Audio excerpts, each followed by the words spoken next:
Salam Aquaris semuanya, ketemu lagi dengan saya dan seperti biasa kita akan berdiskusi bersama ya, membahas sesuatu mengenai dunia hobi Aquaris kita. Kali ini kalau dari urutan requestnya nanti kita akan bahas tentang perbedaan bakteri akuarium laut dengan bakteri akuarium air tawar ya, terutama di sisi bakteri nitrifikasinya. Tapi sebelum kita masuk ke pembahasan, seperti biasa, kita akan infokan terlebih dahulu urutan request yang ada sampai saat ini. Yuk kita lihat satu persatu ya, dimulai dari request pertama, yaitu dari Strong Human. Isi requestnya mengenai Om soal bakteri pada akuarium laut. Oke, ini nanti yang akan kita bahas ya.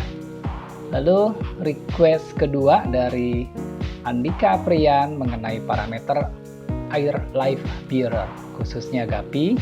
Dan yang ketiga request dari Hadi Wibowo mengenai air kolam yang kuning. Kemudian request keempat dari Vanda Farhadi tentang sistem bioflok. Dan yang terakhir itu request kelima dan terbaru ya. Requestnya dari Vanda Farhadi lagi, yaitu tentang sistem ekosen. Oke, semuanya sudah dibacakan ya urutan requestnya. Jadi sekarang kita akan langsung masuk ke request pertama, yaitu dari Strong Human yang minta dibahas mengenai bakteri pada akuarium laut. Ini sebenarnya mengingatkan saya terhadap peristiwa kira-kira 3 tahun lalu, yaitu di awal Januari 2020. Saat itu saya lagi mau setting up reef tank ya, akuarium laut kecil-kecilan lah. Udah lama sebenarnya saya kepincut tuh, pingin punya akuarium air laut, karena terutama kepincut sama si Mandarin Gobi ini nih. Jadi akhirnya saya benar-benar setup satu tank. Nah, waktu itu ada dua teman dekat saya, dia bertengkar. Bilang aja si A dan si B ya. Si A ini lebih main di freshwater atau ikan air tawar ya. Dan si B ini lebih senang main di saltwater atau reef tank atau akuarium air laut ya. Nah, mereka kan komentar tuh. Tentu saja yang pertama dikomentarin tuh bagaimana memulai reef tank gitu kan. Pastinya lewatin masa siklus dulu kan gitu, siklus nitrifikasi ya. Nah, lalu si A yang lebih main di air tawar open wacana nih, buka wacana percakapan tentang itu bakteri starternya kalau buat air laut pakai apa sih gitu. Nah, si B karena udah main air laut cukup lama bilang begini, sama aja, bakteri nitrifikasi juga kok, isinya dia juga gitu, nitrosomonas, nitrobakter gitu. Malah dia bersaksi bahwa dia pakai bakteri starter air tawar yang lokal aja bisa kok gitu, ikannya hidup sampai sekarang.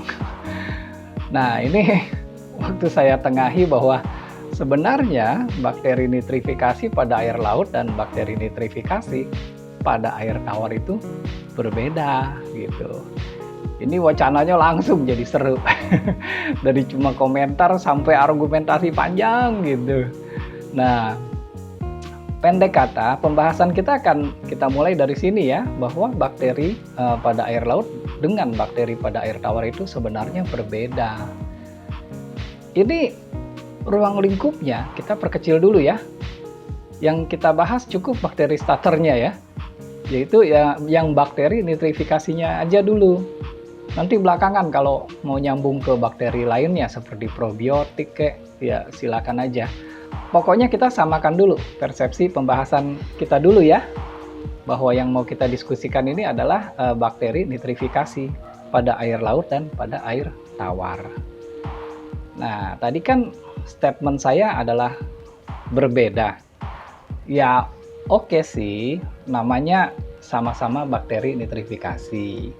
Yang dilakukan juga sama, yaitu menggenapi siklus nitrogen ya, dari amonia ke nitrit hingga ke nitrat gitu.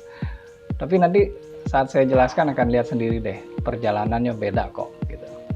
Lalu kalau lihat dari produk-produk bakteri starter marine atau yang air laut gitu. Nah, ini kalau kita perhatikan di dalam isinya nama bakterinya juga sama loh. Itu Nitrosomonas juga, Nitrobacter juga. Dan banyak juga seperti teman saya yang si B tadi memulai reef tanknya itu di rumah dengan menggunakan bakteri starter air tawar. Atau karena pas beli nanya ke tokonya, ini bisa buat air laut nggak? Lalu dijawab, bisa air tawar dan air laut. Nah, seru nih ya nggak? Sebenarnya gimana sih gitu? Oke, saya itu bilang berbeda bukan dari pendapat saya pribadi. Tapi memang saya dulu pernah survei bahwa ternyata bakteri tersebut adalah berbeda. Beliau adalah Dr. Timothy E. Hovanec. Atau kalau di komunitas pencinta ikan laut, dia dikenal sebagai Dr. Tim. Ya. Nah, beliau ini punya gelar dahsyat deh. Ada BS, Bachelor of Science ya. Lalu ada MS, gitu, Magister Science gitu. Yang keduanya tuh di bidang biologi lagi. Lalu ada gelar PhD. Bukan PhD-nya Pizza Hut ya, tapi ini gelar studi beneran. PhD di bidang ekologi, evolusi, dan biologi. Biologi kelautan lagi. Nah, beliau nih akhirnya mendirikan Marine Land sih. Jadi produksi produk-produk untuk akuarium air laut. Ya, produknya mahal-mahal. Yang hobi akuarium laut tahu deh pokoknya produknya si Dr. Tim ini gitu. Nah, intinya beliau ini adalah orang yang sangat kompeten dalam melakukan survei-surveinya. Terutama beliau saat melakukan pendalaman di bidang mikrobiologi, bakteri nitrifikasi. Nah, dan karena beliau menguasai keduanya, baik dari mikrobiologi pada air tawar dan pada air laut, maka beliau bisa mendapatkan kesimpulan dan membuat pernyataan bahwa kedua jenis bakteri tersebut adalah berbeda. Nah, jadi bukan saya loh yang mengatakan itu adalah berbeda, tapi memang ada dasar surveinya. Jadi selama ini kita taunya siklus nitrifikasi itu kan butuh bakteri nitrifikasi. Kita batasi saja ya, dari amonia ke nitrit butuh Nitrosomonas. Lalu dari nitrit ke nitrat kan butuh Nitrobacter. Tapi coba dilihat sekali lagi. Kita lihat yang Nitrosomonasnya aja ya. Udah cukup kok. Nggak usah lihat yang Nitrobacter deh. Nah, yuk kita buka Wikipedia tentang Nitrosomonas. Nah, ini dia. Kita lihat ya. Jenis-jenis bakteri Nitrosomonas itu ada apa aja? Kita scroll. Nah, ini dia nih. Kita zoom, perbesar ya. Yuk kita baca. Nggak usah semuanya. Ini ada Nitrosomonas aestuary, ada Nitrosomonas communis, ada Europaea, dan ada banyak lagi ya sampai ke bawah, dan ada ini nih, Nitrosomonas marina. Dari namanya marine ya, marina. Ini tentunya ada hubungannya dengan air laut. Nah, ini kita selama ini cuma bicaranya satu nama aja kan, si Nitrosomonas. Padahal Nitrosomonas yang mana yang bekerja di air tawar dan bekerja di air laut? Nah, itu sebabnya kebanyakan pada nggak sadar ya. Selama ini memang benar informasinya yang diterima adalah bakteri nitrifikasi di air laut itu juga namanya Nitrosomonas. Tetapi Nitrosomonas yang mana gitu? Jelas ya. Nah, ini cuma lihat dari yang Wikipedia loh. Kalau lihat jurnalnya Dr. Tim lebih pusing lagi. Ini nih familinya bakteri nitrifikasi. Banyak banget kan, melebihi yang ada di Wikipedia. Nah, sekarang kita lihat jurnal penelitian dari Dr. Tim deh. Nitrosomonas yang air tawar tuh yang mana sih? Ternyata yang ini nih, Nitrosomonas europaea, dan kalau Nitrobacternya yang Winogradsky. Susah bener ya nyebut namanya. Dan kalau nitrifikasi pada air laut yang mana nih? Ternyata yang ini nih, Nitrosomonasnya ada dua jenis, yaitu yang Estuary dan Halophila. Kalau Nitrobacternya benar yang kita duga tadi ya, yaitu Nitrospira marine. Enak kan diskusi begini, jadi jelas ya. Sekarang ada yang pernah lakukan riset penelitian secara terbuka, terus mengizinkan datanya diakses oleh kita secara transparansi gitu. Makanya kita jadi tahu deh. Oke, lanjutannya adalah letak perbedaan ya kedua jenis bakteri tadi. Di mana sih letak perbedaannya? Kok mereka terbagi menjadi Nitrosomonas air tawar dan Nitrosomonas air laut? Ya di kemampuan dalam adaptasi terhadap salinitas. Nitrosomonas versi air laut ya jelas punya daya tahan salinitas yang lebih tinggi dibanding Nitrosomonas yang versi air tawar. Tapi tetap ya ada limitnya. Itu sebabnya kalau pemain akuarium laut yang udah lama nih, biasanya dia pakai air tawar biasa juga tuh untuk top up air laut yang menguap ya, penguapan. Karena mereka tahu bahwa pada saat terjadi penguapan akan meninggalkan residu garam atau mineral gitu di area permukaan nih, biasanya di kaca bagian atas. Ini biasanya lumayan tebal. Jadi kalau di top up pakai tambahan air laut, salinitasnya nanti malah nambah, malah naik gitu. Nah kalau terus-terusan di top up pakai air laut, ntar bakterinya mati duluan. Lalu bakal disusul banyak masalah penyakit dan lain-lain. Karena kalau di akuarium air laut ini intinya adalah keseimbangan. Dan faktor keseimbangan yang terpengaruh ini banyak banget. Jadi lebih banyak daripada yang akuarium air tawar. Jadi udah pasti akuarium air laut jauh lebih susah daripada akuarium air tawar. Nah, makanya kalau beli bakteri starter buat akuarium air laut, belinya yang marine ya, atau yang khusus produk laut. Karena memang mereka waktu isi produknya pakai bakteri yang diambil langsung dari laut, yang memang udah versi laut gitu. Makanya produk-produk kelas atas biasanya bikin dua versi air laut dan versi air tawar. Lalu gimana dengan produk yang bilangnya bisa buat air tawar dan bisa buat air laut sekaligus? Oke, contohnya ini nih. Ya, jujur saya suka dengan produk-produknya API ya. Menurut saya kualitasnya bagus-bagus. Terutama tetracycline sama furannya tuh buat pengobatan gitu. Nah ini saya punya produk API Quick Start Nitrifying Bacteria, yang kalau lihat dari gambarnya ada ikan Nemo yang mewakili air laut dan ikan Sumatera nih atau tiger barb ya yang mewakili air tawar.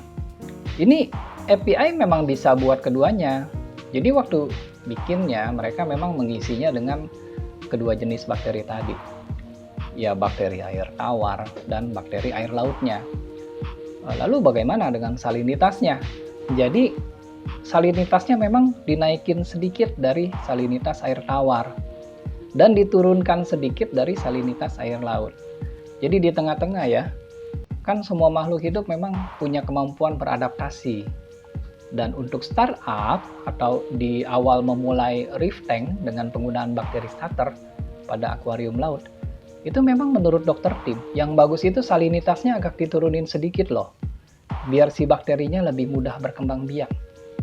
Karena bakteri air laut itu lebih lambat dalam hal memperbanyak diri dibandingkan bakteri pada air tawar. Itu sebabnya maturity akuarium air laut lebih lama ya daripada air tawar.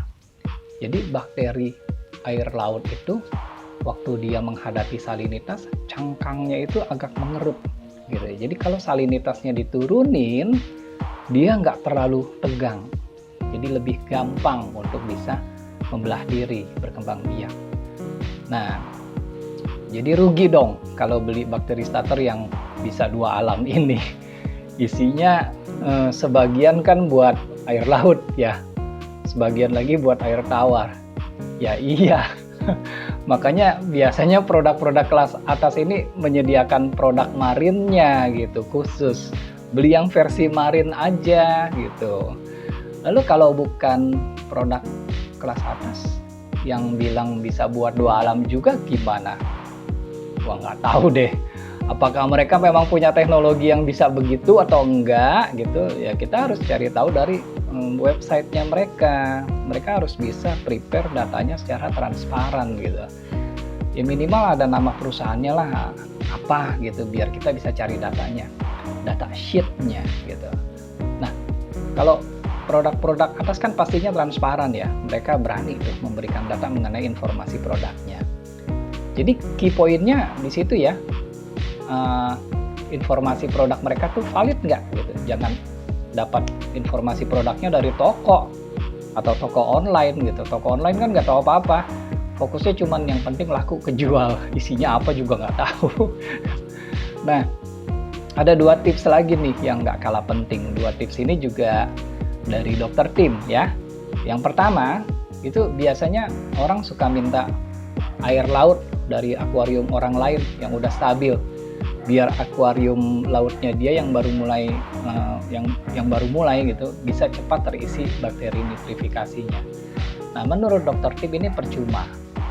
Karena bakteri air laut itu lebih memilih untuk menempel pada partikel kalsium yang ada di dalam akuarium. Jadi kalau bisa minta karangnya aja atau koralnya deh gitu. Yang pastinya ini udah banyak dihinggapi bakteri yang hidup di situ gitu. Atau kalau nggak boleh, minta substrat pasirnya aja, jangan air lautnya ya. Lalu tips yang kedua nih dari dokter Tim yaitu adalah peringatan mengenai lambatnya berkembang bakteri air laut nih daripada si air tawar. Terutama pada saat fase kedua ya, yaitu dari nitrit ke nitrat. Nah, orang kan jarang nih lakukan tes nitrit. Biasanya yang dites amonia aja gitu. Padahal pada saat amonianya turun karena mulai berubah menjadi nitrit gitu.